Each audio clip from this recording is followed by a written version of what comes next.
बिस्मिल्लाहिर्रहमानिर्रहीम। अभी जो बात आई कि इल्म के दो रुकन हैं, एक रुकन है माख़ज़ शरीयत का इल्म, दूसरा रुकन है खशियत इलाही और नूर इल्म, नूर शरीयत। हज़रत सैयद सुलेमान नदवी रहमतुल्लाहि अलैह हिंदुस्तान की बड़ी मकबूल शख्सियत गुज़री हैं।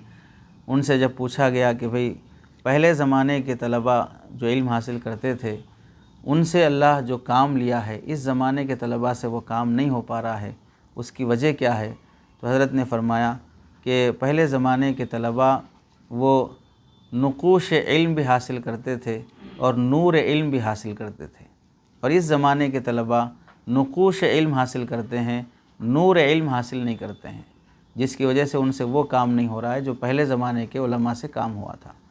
तो इल्म का एक नक्श है, तहरीर है, कागज़ों पे लिखी हुई काली सियाही से ये हुरूफ हैं। ये हुरूफ तो हासिल हो रहे हैं, लेकिन इन हुरूफ में पोशीदा जो नूर है वो नूर हासिल नहीं हो रहा है। तो इस वास्ते वो खिदमत दीन के उन मौक़े से महरूम होते जाते हैं। अब इल्म हासिल करने वाले तालिब इल्म और आलिम बनने वाले उलमा, इन सब में क्या सिफ़ात होनी चाहिए जिससे इल्म का जो दूसरा रुकन है खशियत इलाही पैदा हो और अल्लाह के मकबूल बंदे बन सकें। उन सिफ़ात में से पहली सिफ़त है कि अपने अंदर तवाज़ो पैदा होना, अपने आप को दिल में कमतर समझना, हर वक्त आजिज़ी का मुज़ाहरा करना। कुरान मजीद में अल्लाह ने इबादुर रहमान अल्लज़ीना यमशूना अलल अर्दि हौना, इनमें जो सिफ़ात ज़िक्र किए हैं इनमें से एक सिफ़त ये भी है कि वह ज़मीन में दबे पाँव चलते हैं, जो अल्लाह के मकबूल बंदे होते हैं। तो आजिज़ी ये मकबूलियत की अलामत होती है, तकब्बुर ये मरदूदियत और महरूमी की अलामत होती है।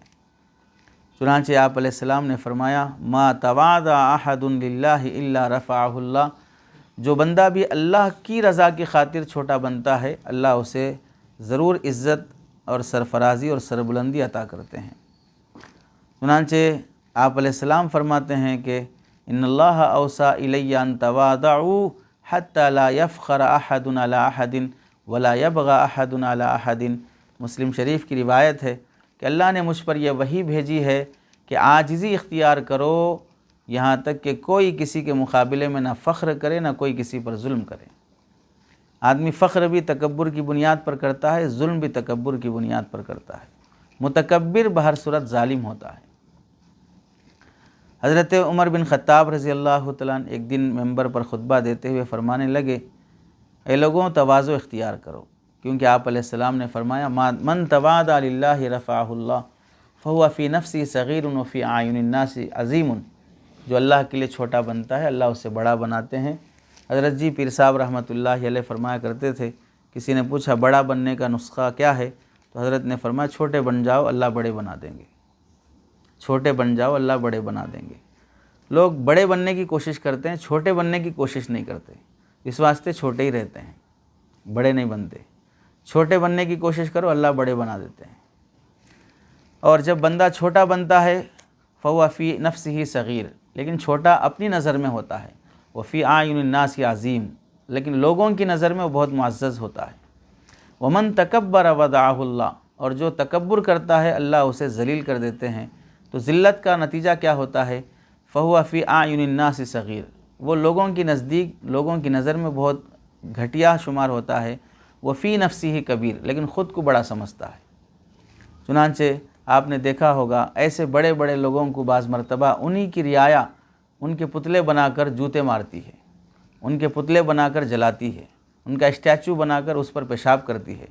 ये क्या है? लोगों की नज़र में जलील हैं, और ख़ुद क्या समझ रहे हैं मैं मुल्क का प्राइम मिनिस्टर हूँ, ख़ुद क्या समझ रहे हैं मैं बड़ा सियासतदान हूँ।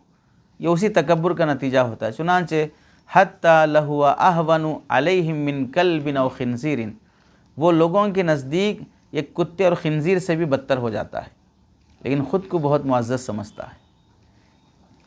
ये उसी तकब्बुर का नतीजा होता है। चुनांचे आज देख लें कि जो जितने मुतकब्बिर हुए हैं वो लोगों के नज़दीक उतने ही ज़लील हुए हैं। इस सिफ़त के बाद मिसाली ज़िंदगियां जो हमें देखने की हैं कि तवाज़ो किस चीज़ का नाम है। छोटा बनना किसे बोलते हैं? छोटा बनना तो इसका नाम नहीं कि भाई आदमी की हाइट बड़ी ना हो, छोटा ही रहे, तो भाई छोटे हैं साहब, हाइट बड़ी नहीं है उनकी ये तो मुराद नहीं है छोटा होना। तो मतलब जो लंबे हैं वो सब मुतकब्बिर हैं, जो छोटे हैं वो मुतवाज़े हैं, ऐसा तो नहीं होगा। छोटा है लेकिन मुतकब्बिर है, बड़ा है लेकिन हाइट बड़ी है लेकिन मुतवाज़े है, ये भी हो सकता है। तवाज़ो का ताल्लुक़ आज़ाए ज़ाहिरी से नहीं है, तवाज़ो का ताल्लुक़ दिल से है। फ़ी नफ्सिही का लफ्ज़ हर जगह पर आया, दिल में मुतवाज़े होना। अब उस दिल में मुतवाज़े होने की अलामत क्या होती है? नंबर 1, आप अलैहिस्सलाम की ज़िंदगी में एक अलामत ये थी कि आप अलैहिस्सलाम अपने पीछे भीड़ को पसंद नहीं फरमाते थे कि मैं चल रहा हूँ, मेरे पीछे 4-5 चल रहे हैं, पीछे पीछे आ रहे हैं और अपन शान से चल रहे हैं, ये आप अलैहिस्सलाम पसंद नहीं फरमाते थे। चुनांचे आप अलैहिस्सलाम एक मरतबा गर्मी की शदीद मौके पर दिन में बकी की बकी जो जन्नतुल बकी है कब्रस्तान, वहाँ तशरीफ़ ले जा रहे थे। तो पीछे से चलने की चप्पलों की आवाज़ आई, तो आपने देखा कि सहाबा चल रहे हैं, तो आप फ़ौरन बैठ गए, आगे नहीं बढ़े, बैठ गए रास्ते के किनारे। और सहाबा से फरमाया जाइए आप लोग आगे जाइए, वो आगे बढ़े तो फिर आप अलैहिस्सलाम गए, यानी अपने पीछे सहाबा के चलने को पसंद नहीं फरमाया।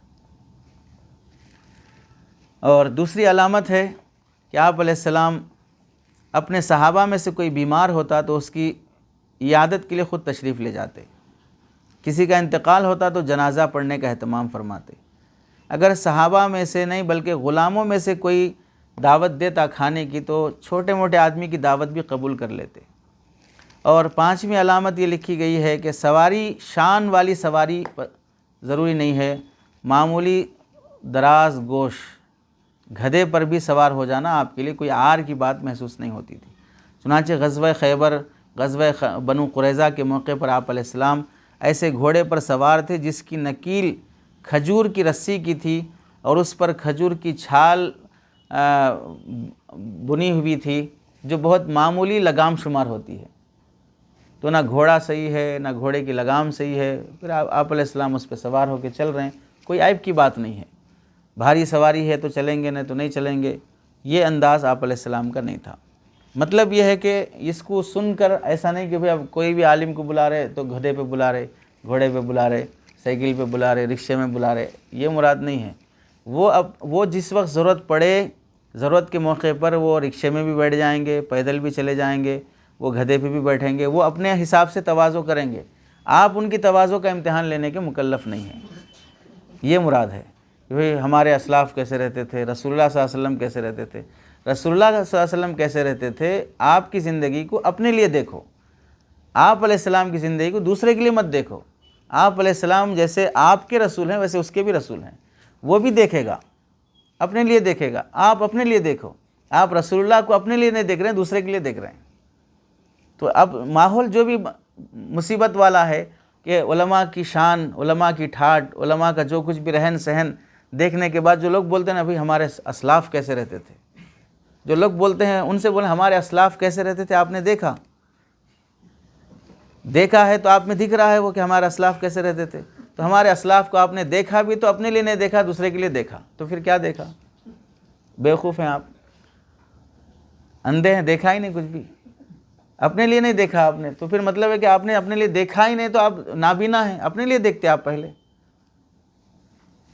तो मुसीबत यही है कि जब ऐसी बातें सामने आती हैं तो लोग इन नमूनों को अपने लिए नहीं देखते हैं, दूसरों के लिए देखते हैं।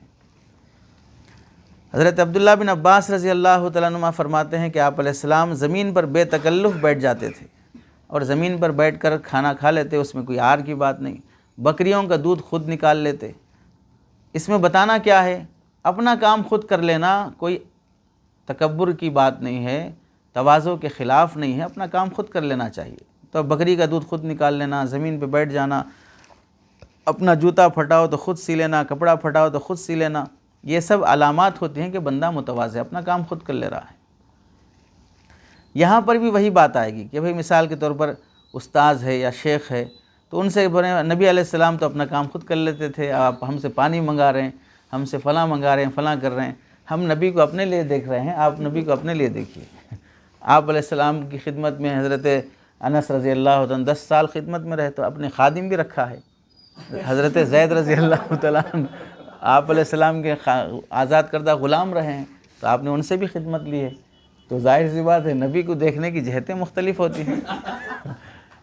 अब जो जितना जाहिल और कम देखा रहता है तो खाली सुन के वो देखना शुरू करता है, तो जो पढ़ के देख रहा है वो ज़्यादा देखता है जो सुन के देख रहा है उसके मुकाबले में। सुनीदा कै बुअत मानिंद दीदा तुरा दीदा व यूसुफ रा सुनीदा। तो ये बात होती है कि भाई जो लोग अकाबिर के आमाल को तोलते हैं दरअसल वो नादान होते हैं। वो अपने को तोलना चाहिए बजाय इसके कि वो अकाबिर को तोलने लगते हैं। अकाबिर की तवाज़ो के मिसाली वाक़यात में से हज़रत अबू बकर सिद्दीक़ रज़ी अल्लाह तआला अन्हु का वाक़या भी मशहूर है कि आप किस कदर मुतवाज़े थे। तवाज़ो के सिलसिले में जो वाक़या यहाँ पर नक़ल किया गया है वो मुहद्दिसीन ने इस वाक़े पर कलाम किया है कि महल्ले के गरीब बच्चियों का दूध दुहाया करते थे, और जब अमीरुल मोमिनीन बन गए तो औरतों ने बच्चियों ने कहा कि भाई अब हज़रत अबू बकर अमीर बन गए हैं तो हमारी बकरियों का दूध कौन निकालेगा। हज़रत सिद्दीक़ अकबर ने फरमाया कि खलीफ़ा वक्त होने के बावजूद भी मैं हस्ब साबिक़ आपकी बकरियों का दूध मैं ख़ुद निकाल कर दूँगा। तो हो सकता है कि वाक़या सही हो, लेकिन मुहद्दिसीन ने इस पर कलाम किया है। इसके अलावा और तवाज़ो के वाक़यात कई मौजूद हैं जिसमें कभी इख्तलाफ हो गया तो हज़रत सिद्दीक़ अकबर रज़ी अल्लाह तआला ख़ुद आगे बढ़कर माफ़ी मांगे, इसरार किए कि मुझे माफ़ कर दो। तो ये झुक जाना ये ख़ुद तवाज़ो का मुस्तनद वाक़या है। तवाज़ो के वाक़यात में से मिसाली नमूनों में से हज़रत उमर रज़ी अल्लाह तआला अन्हु का वाक़या है। अमीरुल मोमिनीन है, उसके बावजूद भी जो कपड़ा पहने हैं, कपड़े में जो पैबंद लगा है वो पैबंद चमड़े का लगा है। जाहिर सी बात ये बहुत बड़ा ऐब शुमार होता था ज़माने अरब में, उस वक्त के कपड़े में चमड़े का पैबंद लगना ये बहुत बड़ा ऐब शुमार होता था। लेकिन है भी मसला, अपने पास कोई ऐसी शान की बात नहीं है, यहाँ फट गया है तो फटा हुआ हम पैबंद लगा लेते हैं। पैबंद लगाने के लिए कपड़ा नहीं मिला तो चमड़ा लगा लिए और कपड़ा पहन लिए। ये तवाज़ो में शुमार होता है। अब ये ज़माना वो है, बहुत से घर वो होंगे जिनमें सुई तागा नहीं होगा। ये वो ज़माना है कि जिसमें बहुत से घर वो होंगे जिन घरों में सुई और तागा नहीं होगा, और अगर होगा भी तो बहुत सी औरतें वो होंगी जिन्होंने अपनी पूरी ज़िंदगी में अब तक की कभी सुई में तागा पुराया ना होगा। और बहुत से मर्द भी वो होंगे जिन्होंने अपने जुब्बे और कुर्ते की बटी हुई फटी हुई या टूटी हुई गुंडी नहीं सिए होंगे। पुराना हो गया बस फेंक दो, फट गया बस फेंक दो, फना हो गया बस निकाल दो। पैबंद लगा हुआ पहने हुए बहुत कम होंगे। सब जगह यही बात होगी कि भाई फ़लाँ साहब भी तो हर दिन नया जोड़ा पहनते हैं, हर दिन अलग ड्रेस पहनते हैं, वो कभी पैबंद लगा हुआ पहना देखा ही नहीं है। भाई पैबंद लगे हुए जहाँ पहनना देखना है, अच्छे पहनना देखना है तो वो अपने लिए देखेंगे, आप उनको मत देखिए। आप पैबंद लगे हुए लिबास पहने सहाबा को अपने लिए देखिए। तो और हुक्म भी यही है ना कि भाई नबी अलैहिस्सलाम को देखना हर उम्मती का अमल है। हर उम्मती नबी को देखेगा, अपने लिए देखेगा, दूसरे के लिए थोड़ी देखेगा। अपने कंधे पर कोड़ा रख कर बाज़ार में तशरीफ़ ले जाते, कोई गलती करता तो तंबी करते। खजूर की गुठलियाँ या कोई धागा वगैरह रास्ते में पड़ा हुआ मिलता, उसे चुन कर गुज़रते हुए कोई गरीब का घर दिखता तो उसके घर में फेंक देते। मतलब है कि गरीब बंदा है, ये खजूर की गुठलियाँ उसके ऊँट के लिए काम आएंगे, धागा है उसके घर में काम आएगा, तो ये ख़ुद रास्ते पर से उठा के उनको दे के चले जाते। यह उमर रज़ी अल्लाह तआला का अमल था। और एक बार अपने कंधे पर पानी का मशकीज़ा रख कर ख़ुद कुएँ से पानी लेके अपने घर ले जा रहे हैं, जबकि पौनी दुनिया के अमीरुल मोमिनीन हैं। तो किसी ने कहा कि भाई आप अमीरुल मोमिनीन हैं, आप हुक्म देते तो हम ला देते। तो हज़रत फरमाने लगे कि मैं अपने नफ्स को ज़लील करने के लिए ऐसा किया हूँ, क्योंकि मुझे उज्ब का शुबा हो गया था कि मैं एक वक्त था कि भाई ज़माने जाहिलियत का आम आदमी था, अब मैं पौनी दुनिया का हुक्मरान हूँ।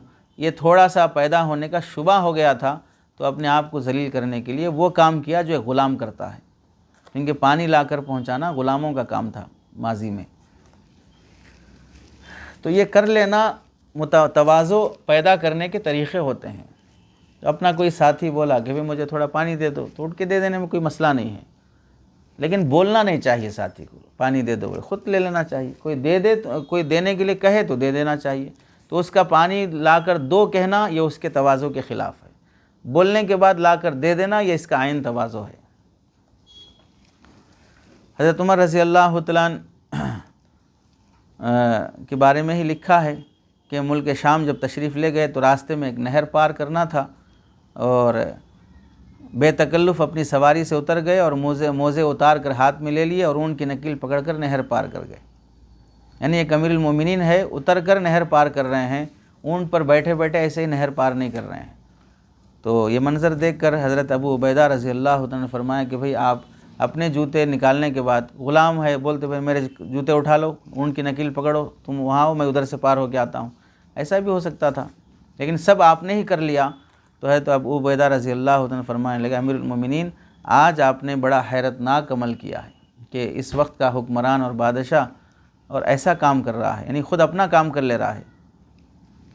ये तसव्वुर ही नहीं कर सकते कि भाई मुल्क का बादशाह इस तरह कोई नहर पार करेगा। तो है उमर रज़ी अल्लाह तआला ने फरमाने लगे कि अबू उबैदा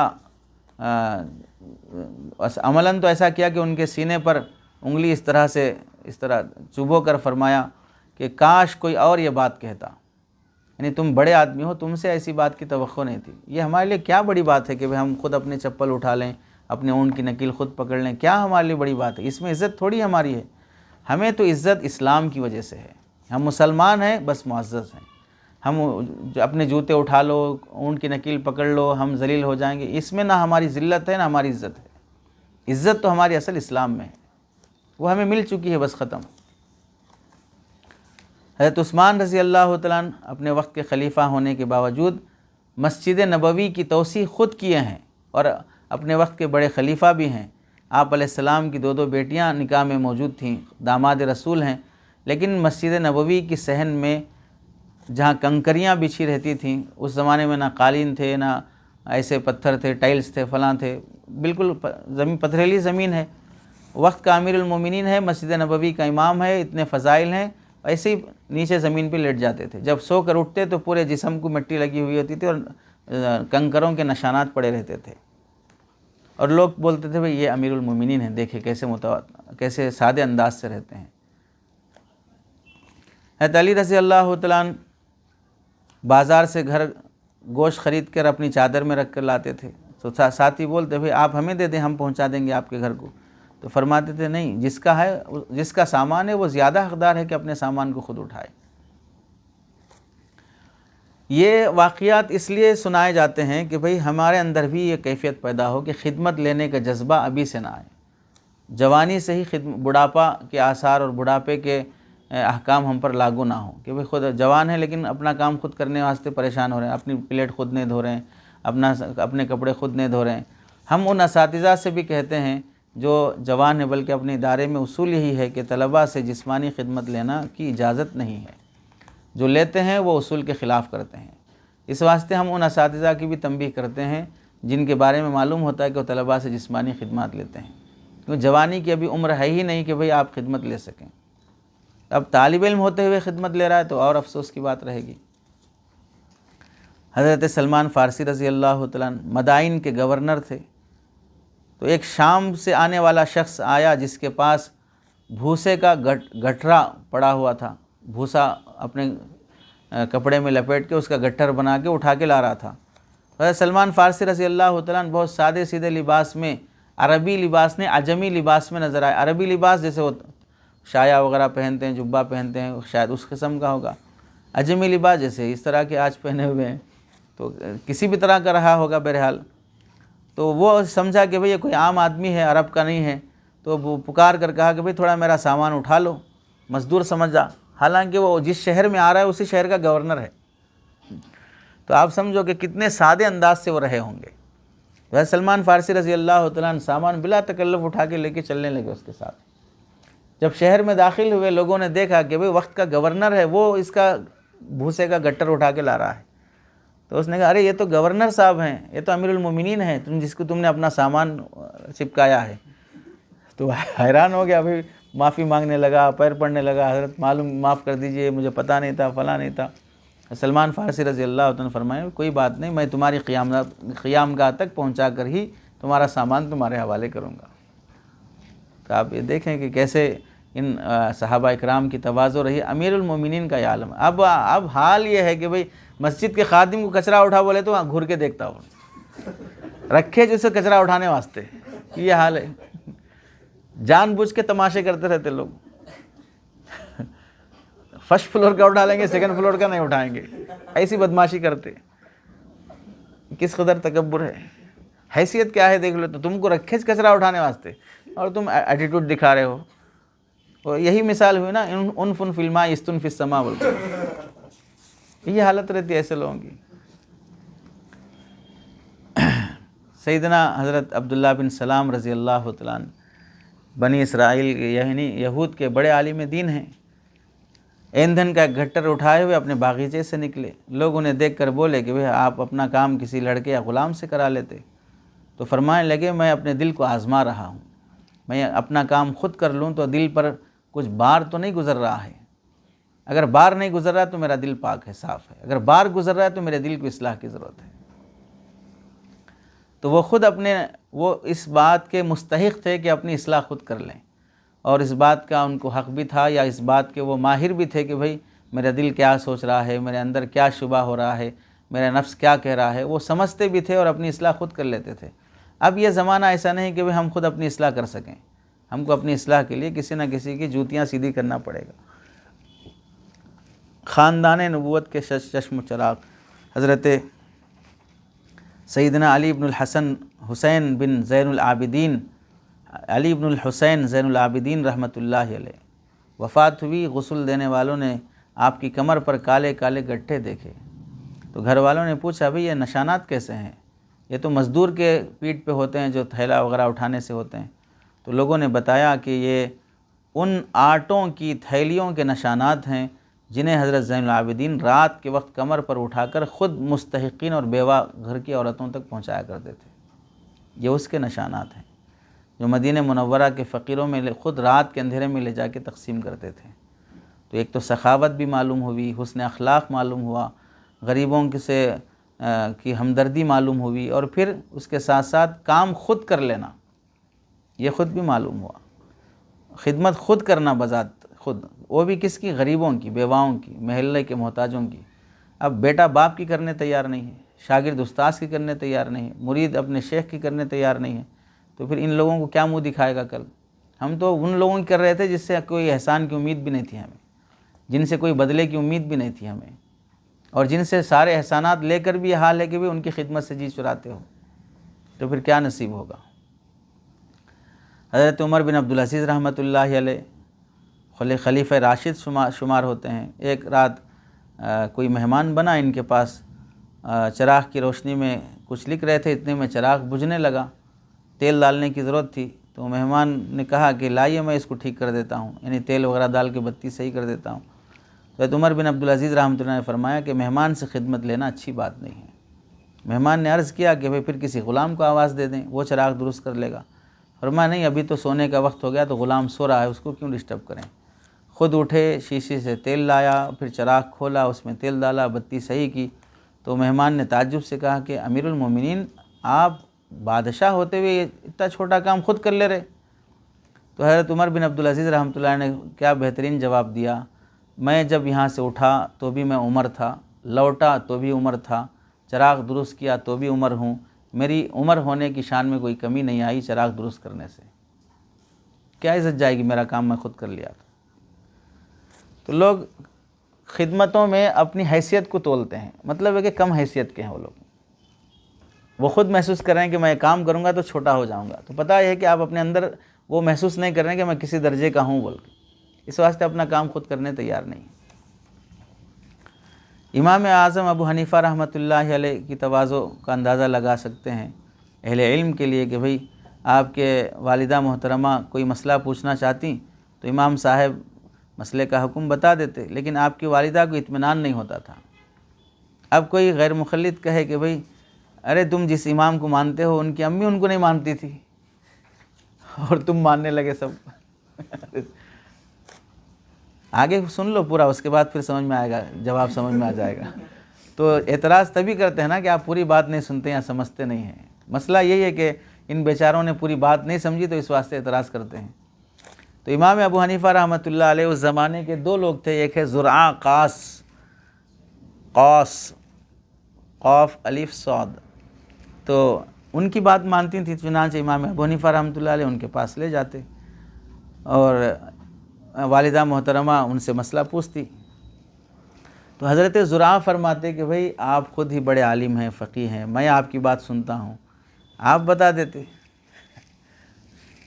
तो अब यहाँ समझो कि इमाम अबू हनीफ़ा की वालिदा अगर ना मानती हों तो इमाम अबू हनीफ़ा की वालिदा जिनको मानती हैं वो इमाम अबू हनीफ़ा को मानती हैं, वही इमाम अबू हनीफ़ा को मानते हैं। तो हम तो डायरेक्ट मुक़ल्लिद हुए, हम तो इमाम अबू हनीफ़ा के डायरेक्ट मुक़ल्लिद हुए। इमाम अबू हनीफ़ा की वालिदा बिलवास्ता मुक़ल्लिद हुई ना, वो जिनको मान रही हैं वो मान रहे हैं किनको? इमाम अबू हनीफ़ा को। तो नतीजा यही हुआ कि भाई बिल आखिर वो मान ही रही हैं, बिलवास्ता मान रही हैं, तो फिर एतराज़ ही नहीं होगा कि भाई उनकी वालिदा उनको खुद नहीं मानती हैं। ऐसे ही दूसरे इमाम थे इमाम अम्र बिन ज़र रहमतुल्लाह अलैह। इमाम अबू हनीफ़ा रहमतुल्लाह अलैह इनकी मजलिस में भी वालिदा को ले जाया करते थे।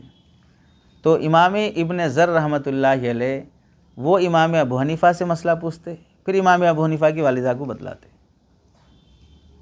ये तरीक़ा था। लेकिन गौर करना इसमें यह है कि बेटा आलिम होते हुए अपनी माँ के इस अमल पर नागवारी ज़ाहिर नहीं किया। आप, मैं बता रहा हूँ, सुन लो, नहीं तो जाओ, आप भी जाके पूछ लो, मैं नहीं जाता वहाँ पर। मैं एक आलिम होते हुए दूसरे आलिम के पास कैसे ले जाऊँगा आपको? वो ख़ुद मुझसे पूछ के बोलते हैं आप नहीं मान रहे मेरी। ये अंदाज़ नहीं था अपनी वालिदा के साथ। ये सीखने की चीज़ है। हम थोड़े बहुत पढ़ लिए, जान लिया, हम तो एक सिर्फ मखसूस निसाब पढ़े, वो भी कैसा पढ़े ख़ुद जानते हैं। फिर उसके बाद अपने वालिद पर या अपने ख़ानदान पर फ़ख्र करने लगे, ये तकब्बुर की बात है। हज़रत अब्दुल्लाह इब्न मुबारक रहमतुल्लाह अलैह ये वो शख्सियत गुज़री हैं जिनके बारे में आता है कि जिस मजलिस में इनका तज़किरा होता है उस मजलिस पर भी अल्लाह की खुसूसी रहमत होती है। ऐसे अल्लाह के मखसूस बंदे गुज़रे हैं। मर्व एक शहर है कूफ़ा का या इराक़ का, तो वहाँ रहते थे। तो काफ़ी बड़ा घर था और उसका सहन भी बड़ा था। रोज़ाना शहर के बड़े बड़े उलमा, मशाइख, मालदार सब जमा होते थे और इमाम इब्न मुबारक के घर से बाहर निकलने के इंतज़ार में बैठे रहते थे। और जब बाहर आते तो सब मुलाकात करते, मसाइल पूछते, ये पूछते, काफ़ी हुजूम रहता था। इमाम इब्न मुबारक वहाँ से कूफ़ा चले गए, मर्व छोड़कर शहर। कूफ़ा में जब आए तो वहाँ छोटा मकान लिए जिसका कोई सहन नहीं, कोई बड़ा मकान नहीं, और नमाज़ों के औक़ात के अलावा मकान से बाहर नहीं आते, हमेशा घर में ही रहते, तन्हाई में रहते थे। तो किसी ने पूछा, मर्व में जो आपके पीछे उमरा, उलमा और मशाइख ये सब आपके पीछे रहते थे और यहाँ आने के बाद कोई आपको पूछ रहा भी नहीं है, तो आपको इस खलवत से वहशत नहीं होती?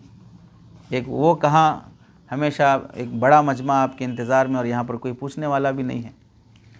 तो इमाम इब्न मुबारक रहमतुल्लाह ने क्या बेहतरीन बात फरमाई, जिस चीज़ को तुम फ़ख्र का ज़रिया समझते हो हम उसको ज़िल्लत का ज़रिया समझते हैं, हम उससे भागते हैं, हमें वो पसंद ही नहीं है। यानी तुम समझ रहे कि भीड़ हो, मुलाकाती हो, लोगों का मजमा हो, फ़लाँ हो, वाह वाह हो, तारीफ़ हो, ये तुम्हें पसंद है, इससे हम भागते हैं। ये तन्हाई जिसे तुम नापसंद करते हो ये हमारी पसंदीदा चीज़ है।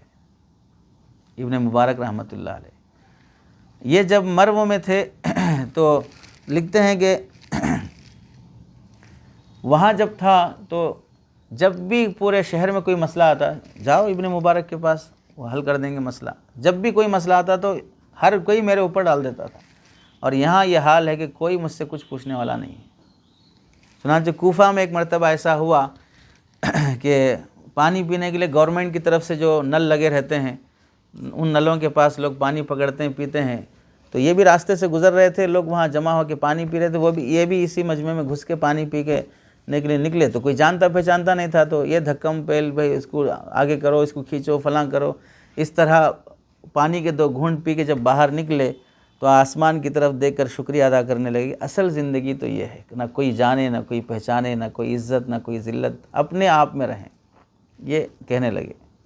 अरे समझे नहीं सुने, इतना बड़ा आलिम जिनके मकाम और मर्तबे का आलम यह है कि जब ये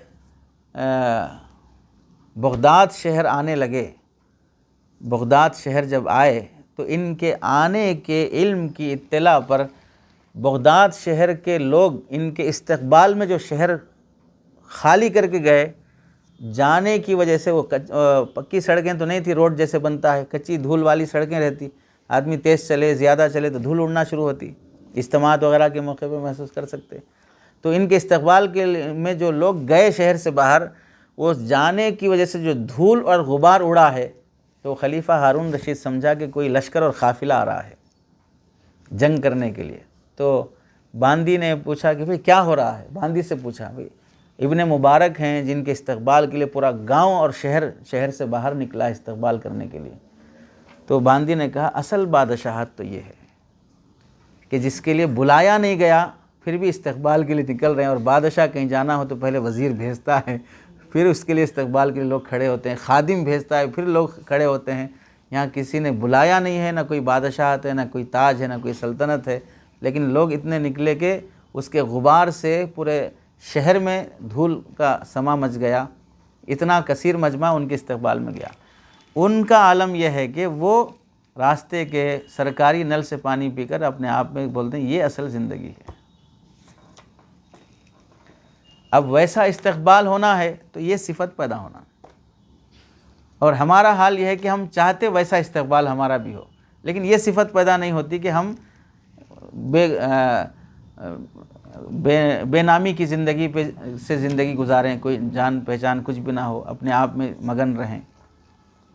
हर किसी को छपने का ही शौक़ है, पोस्टर पे छप जाएं, फ़लाँ जगह छप जाएं, फ़लाँ किताब पे छप जाएं, फ़लाँ पे छप जाएं। बाज़ तो बोलते भाई आप किताबें इतने लिखते रहते, एक किताब पे मेरा नाम लिख दो ना एक किताब में हमारा नाम लिख दो। छपने का ही शौक़ है, छुपने का शौक़ ही नहीं है। पोस्टरों पे देख लीजिए, मौलवियों की तो ऐसी भूख हड़ताल रहती है कि उनका नाम देखो कैसे लिखे, कि ऊपर लिखे मेरा नीचे लिखे, उनका बड़ा लिखे मेरा छोटा लिखे, फला लिखे। अब बाज़ पोस्टर तो ऐसे हैं कि माशाअल्लाह इतना भरे रहते हैं, मेहमानान एजाज़ी के नाम से जो लिखते हैं या मेहमानान खुसूसी के नाम से लिखते हैं, आधा पोस्टर पूरा 100-150 उलमा के नाम रहते। क्यों लिखते हैं? नहीं लिखेंगे तो नाराज़ हो जाएंगे, नहीं लिखेंगे तो मुखालफत करेंगे। और बाज़ जलसे ऐसे होते हैं कि जिसमें सामाइन की ज़रूरत ही नहीं पड़ती, पोस्टर में लिखे हुए लोग ही आ जाएं तो भी जलसा हो जाएगा। पोस्टर में जिन लोगों के नाम हैं उतने लोग आ गए तो भी जलसा हो जाता, बस इतने नाम रहते, 100-150 नाम रहते, बस काफ़ी है, 100-150 का जलसा काफ़ी है।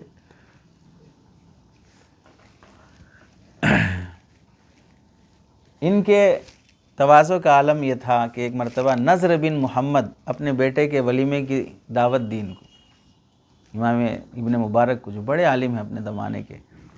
तो ये वलीमे में जाकर आम लोग जहाँ बैठ के खा लेते वहाँ बैठ गए जाके, हालांकि मेहमानान एजाज़ी खुसूसी में से हैं, वीआईपी लोगों में से हैं।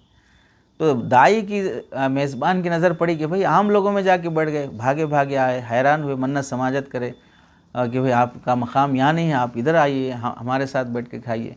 बहुत इसरार के बाद वहाँ से उठा के लाके अलग जगह बिठाए, वरना आम लोगों में चले गए दावत खाने के।